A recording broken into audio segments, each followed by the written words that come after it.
The Reflections Pact. Schalemeyer, 1847. The first mirrors of Schalemeyer were forged not from silver, but from obsidian, a gift from the volcanic veins beneath the town. Silas Morrow, the reclusive glassmith, claimed the black glass revealed truths too pure for daylight. His workshop became a pilgrimage for the grieving. Widows peered into his mirrors to glimpse lost loves, parents to see children taken by fever. But when Silas's daughter, Evangeline, drowned in the glasswork cistern, his grief curdled into madness. He sealed her body in a coffin of obsidian and etched a vow into its surface: let no soul forget. Let every reflection remember. The next morning, Silas vanished. Townsfolk who dared peer into his mirrors swore they saw Evangeline's waterlogged face staring back, and smiling. By year's end, 7 citizens had shattered their mirrors, clawing out their eyes. Schalemeyer buried the glassworks under a lake of tar. But reflections, like secrets, always resurface. The lawyer's call came on a rain-lashed Tuesday. Your grandfather left you the Morrow estate, he said, including the glassworks. For Tess Morrow, a forensic photographer allergic to her own past, it was a taunt. Her grandfather had disowned her mother for fleeing Schalemeyer, calling her to crack in the family mirror. The town welcomed Tess with glares and boarded-up windows. The glassworks loomed at the valley's heart, its shattered obsidian walls glinting like broken teeth. Inside, she found her grandfather's journal. The mirrors are alive. They drink what they see. Evangeline's still hungry. That night, Tess developed photos of the glassworks. In every shot, a girl in a sodden dress stood just behind her, fingertips brushing Tess's shoulder. The attic held a mirror taller than a coffin, its frame carved with names: Silas, Evangeline, and now Teresa. Tess traced her own name, freshly etched. When her reflection blinked out of sync, she smashed a stool against the glass. It didn't crack.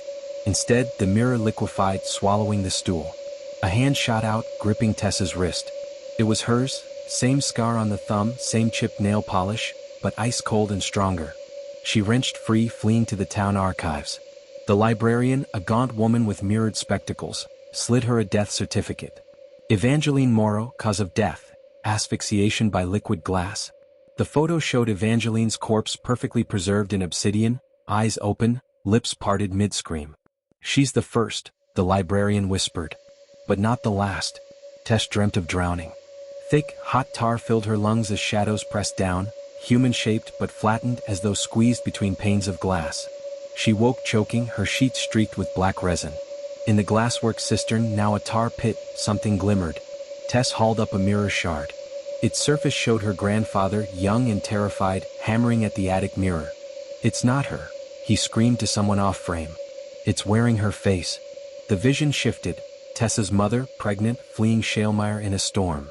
Her rearview mirror flickered. A hand pressed against the glass from the inside. A knock startled her.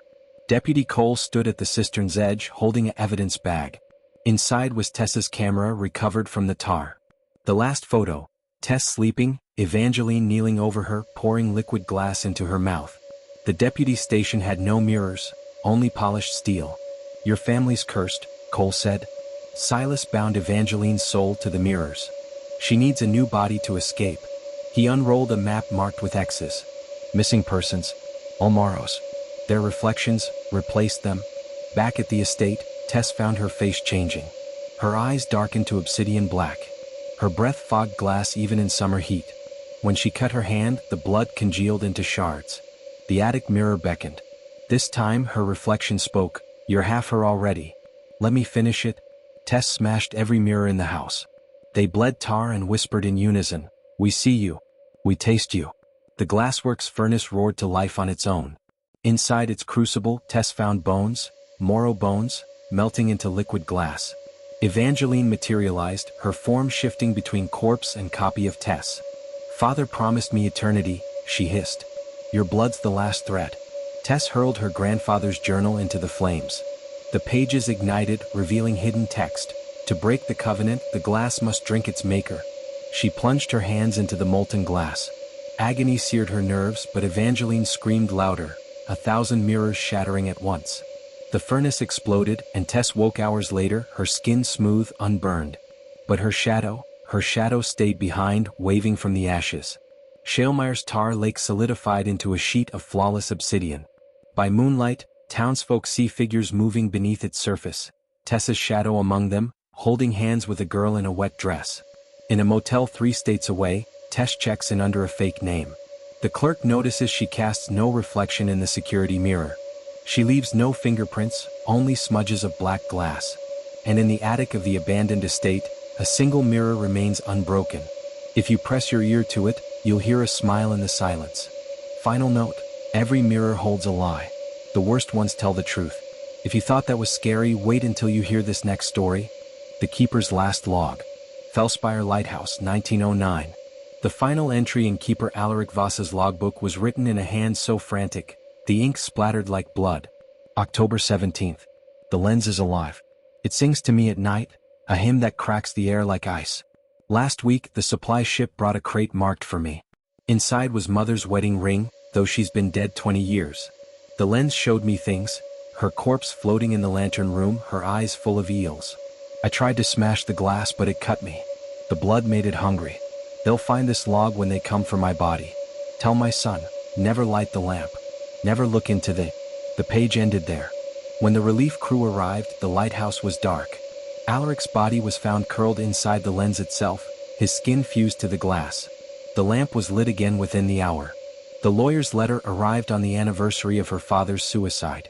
As the last living heir, you've inherited Fellspire Point, it read. Mara Voss burned the letter. She burned all of them, the deed, the faded photos of her great-grandfather Alaric, even the brass lighthouse key. But that night, she dreamt of tides dragging her to a jagged coast and a voice rasping, "The lens remembers." 3 days later, the key reappeared in her coffee cup, rusted and barnacled. Fellspire Point was a fong of black rock stabbing the Atlantic. The lighthouse stood crooked, its white paint peeled to reveal scars of rot. Inside, Mara found Alaric's logbook lying open on the desk, the entry from 1909 glowing faintly. When she touched the page, the words rearranged, "Welcome home, Mara. Light the lamp." The lantern room was a cathedral of fractured glass. The Fresnel lens loomed, its prisms clouded with a substance that pulsed like veins. Mara's flashlight caught movement inside the glass, shadows swimming, drowning, their mouths stretched in silent screams.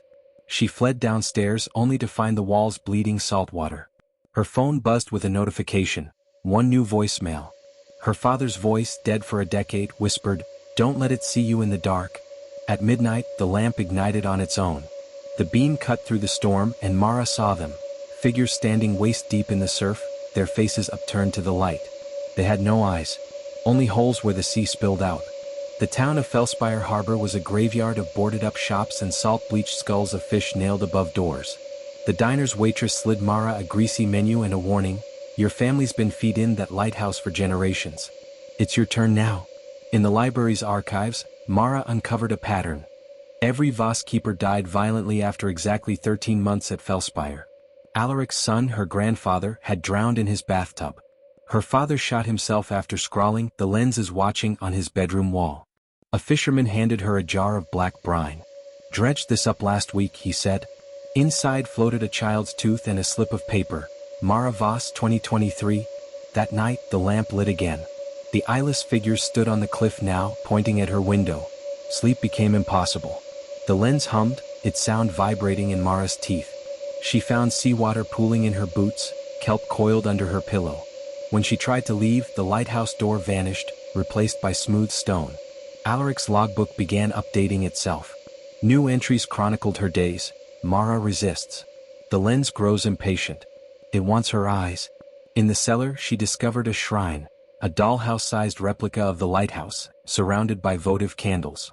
Inside the tiny lantern room was a photo of Mara at age 7, her face scratched out. A voice echoed from the lens above, "Your father tried to save you. You failed." The storm hit at high tide.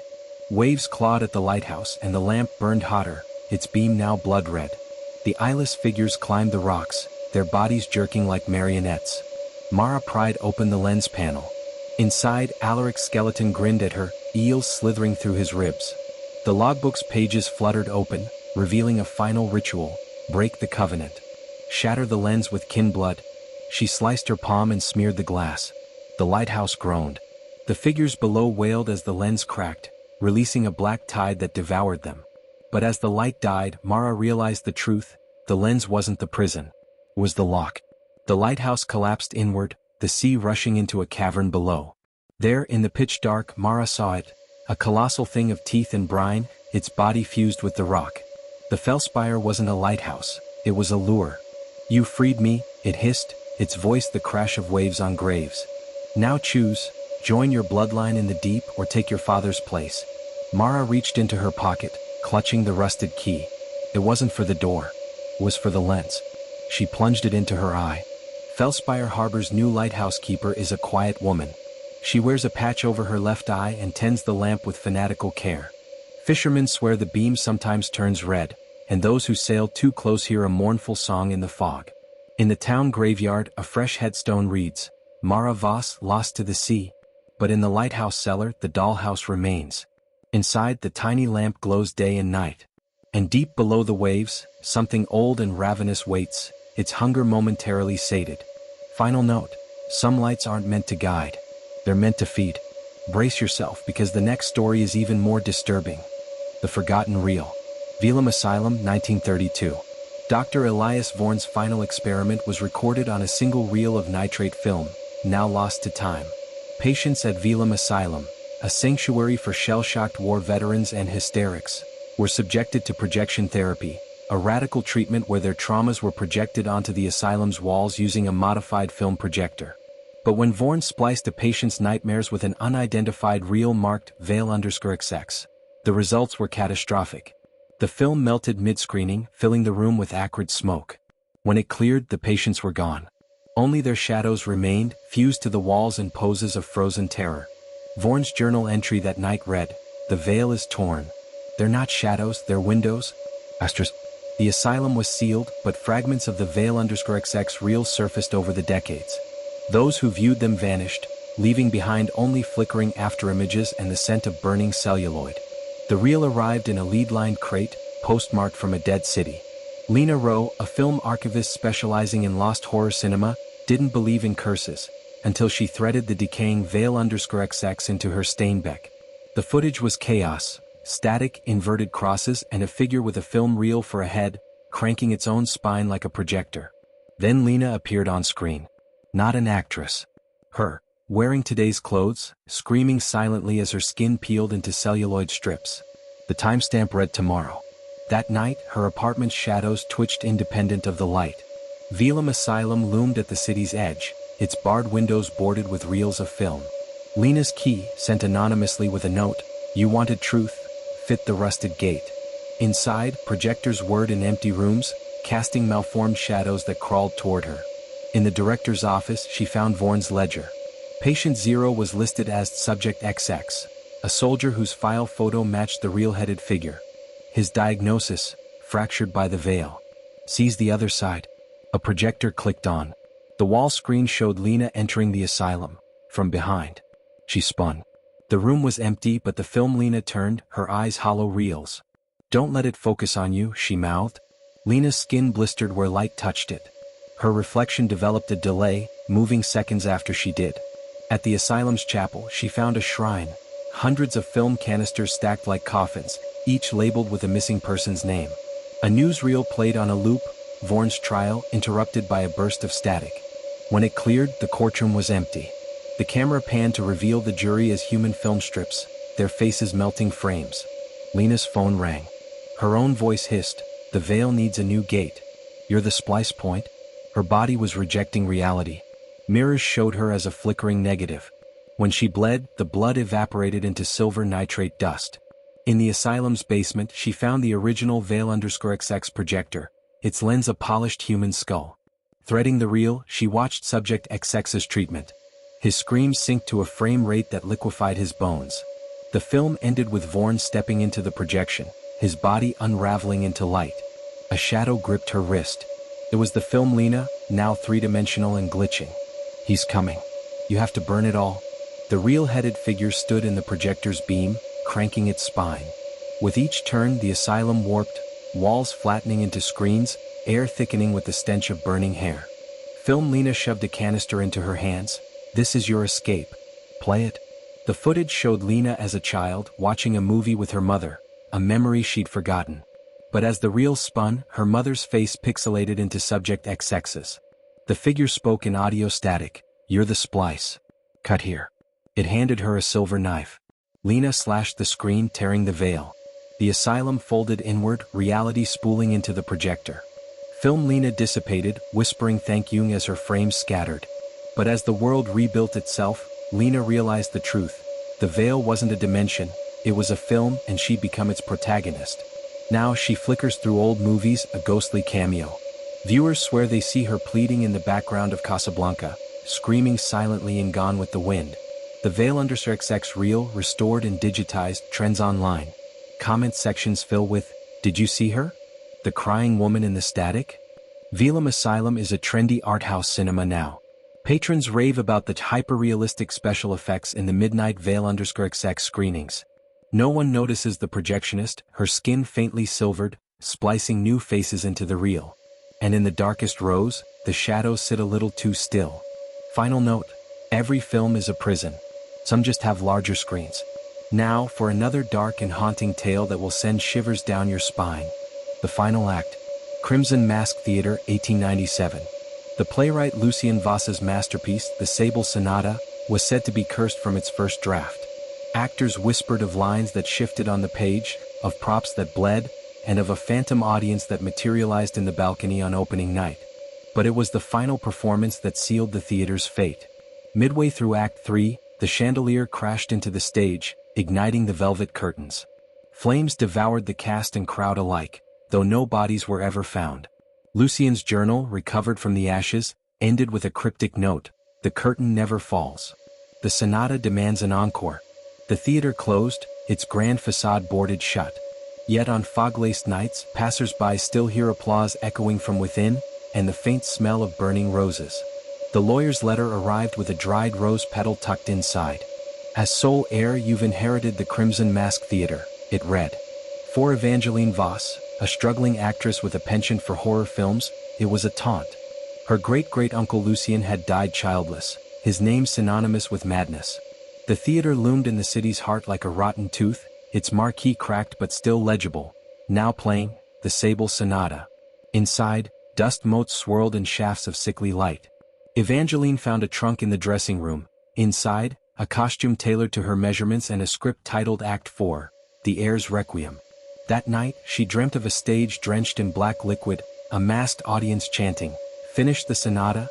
The script updated itself. Each morning, new lines appeared in Evangeline's handwriting, detailing her every move. Evangeline discovers the broken mirror. Evangeline lies to the detective. Evangeline weeps in the dark. She hired a renovation crew. They quit after one night. "We heard singing," the foreman said, trembling. "Voices coming from the walls, and something watching from the rafters." Alone, Evangeline explored the catwalks. A rusted music box played Lucien's composition, a waltz that sharpened into a scream. Below, shadows moved across the stage, performing the Sable Sonata in reverse. One figure turned, its mask slipping to reveal Evangeline's face, eyes gouged out. The detective arrived after Evangeline reported footprints in the dust, small, child-sized, ending at a solid wall. He frowned at the script in her hand. "This isn't a play," he said. "It's a police report from 1897. Lucien Voss was a suspect. They thought he burned the theater to hide his crimes." That night, the detective joined the phantom audience. Evangeline found him in box 5, his skin translucent, mouth sewn shut. The script updated: "Evangeline understands. The show must go on." In the orchestra pit, she discovered a film reel. The footage showed Lucien rehearsing with actors whose faces blurred like wet ink. The final frame: Evangeline standing center stage, her hands dripping with pitch. The walls wept. Black sludge oozed from playbills plastered decades ago, forming words, "You are the ink."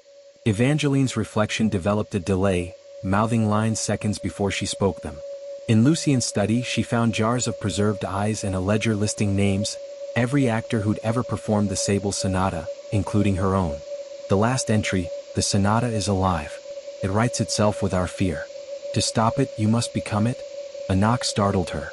The music box played again. On stage, the phantom cast awaited, their masks now molded from Evangeline's features. The theater's doors vanished. Evangeline donned the costume, the fabric clinging like a second skin. The script fused to her hands, its pages blank. "Improvise," hissed the masked audience. She stepped into the spotlight.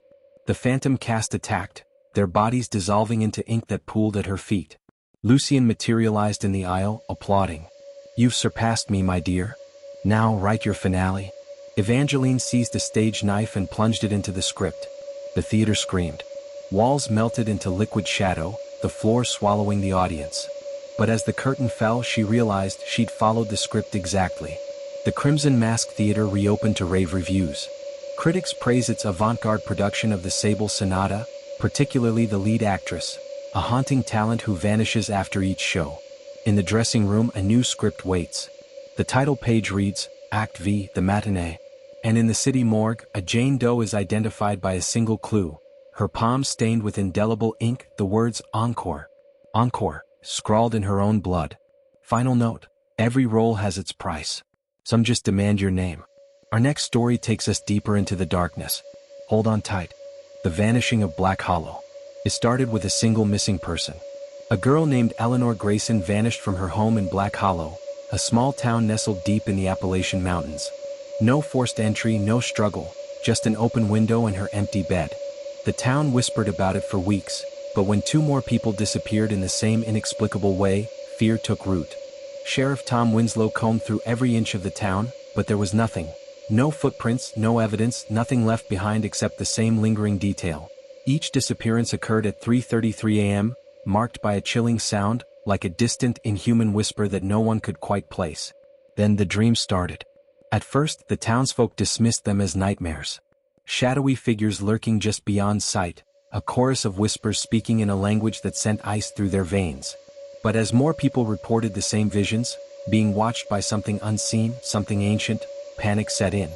Tom himself was no stranger to bad dreams, but when he woke one night to find the whispering voices leaking from the walls of his bedroom, he knew this was no ordinary nightmare. The sound coiled around his ears, slithering into his thoughts. "Come find us." The voices hissed.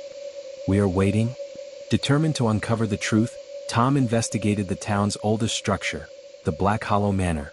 Abandoned for decades, it had once been the home of Elias Thorne, a reclusive scholar who had vanished in 1893 under circumstances eerily similar to the recent disappearances. Legend claimed Thorne had been obsessed with something he called the hollowing. Inside the manor, the air was thick with decay, but the deeper Tom ventured, the more it felt like something was breathing within the walls. In the dust-covered study, he discovered Thorne's journal. Pages filled with desperate scribblings about a rift between worlds, a place where the lost go, where the unseen hungers. And then the whispering returned. This time it came from inside the walls. The town was collapsing into hysteria. Some fled, others locked themselves away, but it was no use. The missing began to return, not as themselves but as hollowed-out husks, their eyes black voids, their mouths moving in soundless screams. They moved only at night, standing outside windows, whispering in the voices of the lost. Tom, with Thorne's journal clutched in his shaking hands, realized the truth too late. The rift had never closed. Black Hollow was built on something unnatural, something waiting to be let in. The disappearances weren't abductions, they were offerings. And the town had just run out of time. 3:33 a.m. The town's bells tolled, though no one was there to ring them. The ground trembled as a sound like 1,000 voices crying out at once echoed through the streets. The sky above Black Hollow split open, revealing an abyss of swirling darkness, and from it they emerged, faceless, shifting things, their whispers now deafening roars. Tom ran, but there was nowhere left to go. The town was swallowed whole, its streets folding into themselves, its people vanishing like mist in the wind. The last thing Tom saw before he too was consumed was Eleanor Grayson's face, staring at him, smiling as something vast and unknowable reached for him. Then silence. The darkness did not end in oblivion. Tom found himself in a nightmarish mirror of Black Hollow, a town suspended in eternal twilight, where time stuttered and buildings loomed at impossible angles. The air was thick, heavy with whispers that dripped from the shadows like ink. Through the distorted streets, he saw the missing townsfolk, their bodies stretched and broken, their faces twisted in silent agony. They moved like marionettes pulled by unseen strings, their empty eyes locked onto Tom as he staggered through the twisted landscape. A figure emerged from the fog, Elias Thorne, unchanged since his disappearance in 1893. His mouth curled into a grotesque grin as he whispered, "We never left. Neither will you." Tom resisted, but the town's ghostly grip tightened. The buildings themselves seemed to move, shifting to trap him, herding him toward the church at the center of this forsaken world.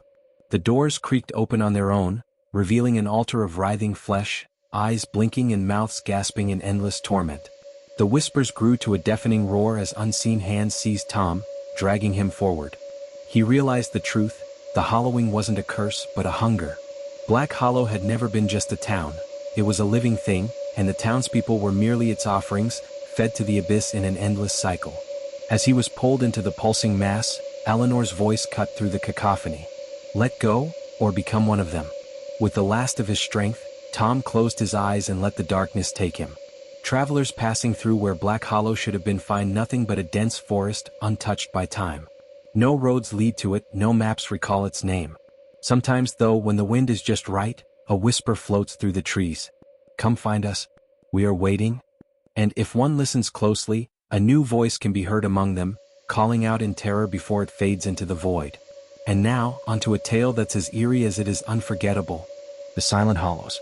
Deep in the wilderness of northern Maine, there exists a stretch of road called Old Briar Path. It appears on no maps, and those who travel it rarely return. The few who do come back speak of lost time, shifting landscapes, and an overwhelming sense of being watched.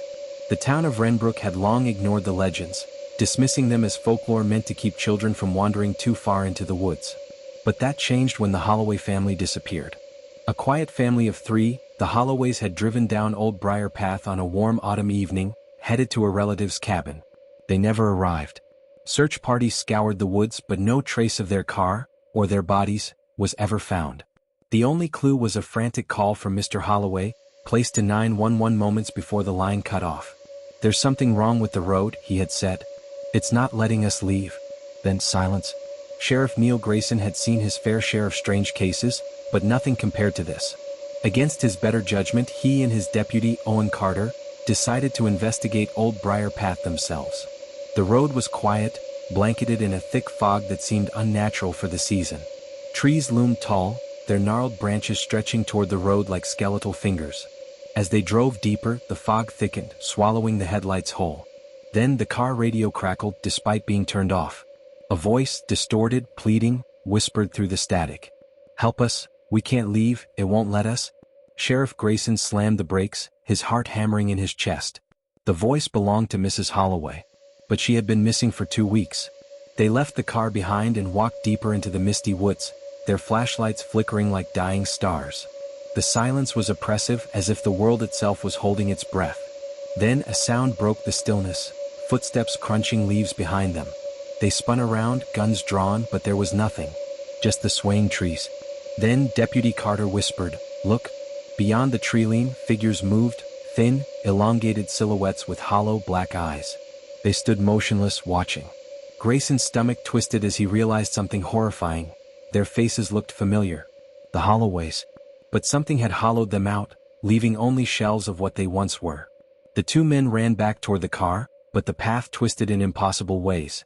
No matter how far they ran, they kept passing the same tree, the same fallen log, the same damn mile marker. It was as if the road was rearranging itself, trapping them within its labyrinth. The whispers grew louder. You shouldn't have come. Their flashlights flickered, casting erratic beams of light across the trees. And then the figures emerged, stepping out of the mist. Their movements were unnatural, jerky, as if they were learning how to use their bodies for the first time. Mrs. Holloway's mouth stretched open too wide, her lips curling into something that resembled a smile. "You'll stay with us now," she whispered. Grayson and Carter never returned. Weeks passed, and when another search party was sent down Old Briar Path, they found nothing. No car, no bodies, no signs of the Holloways or the officers. It was as if they had never existed at all. Strangely, when people in Renbrook spoke of them, their memories seemed incomplete, fuzzy, as though the town itself was forgetting them. Then one morning, something even stranger happened. The town of Renbrook, its houses, its streets, its people, was simply gone. Travelers passing through where it once stood found only dense forest, untouched by civilization. No maps recalled its name. No records of its existence remained. But sometimes, on foggy nights, drivers claimed to see a road where there shouldn't be one. A road lined with motionless figures, their hollow eyes watching, waiting. And if you listen closely, you can hear the whispers. Come find us. We can't leave. It won't let us. Thank you for watching. If you enjoyed this video, don't forget to like, share, and subscribe to the channel. Your support helps us bring you more thrilling stories. And hit the bell icon to never miss an update.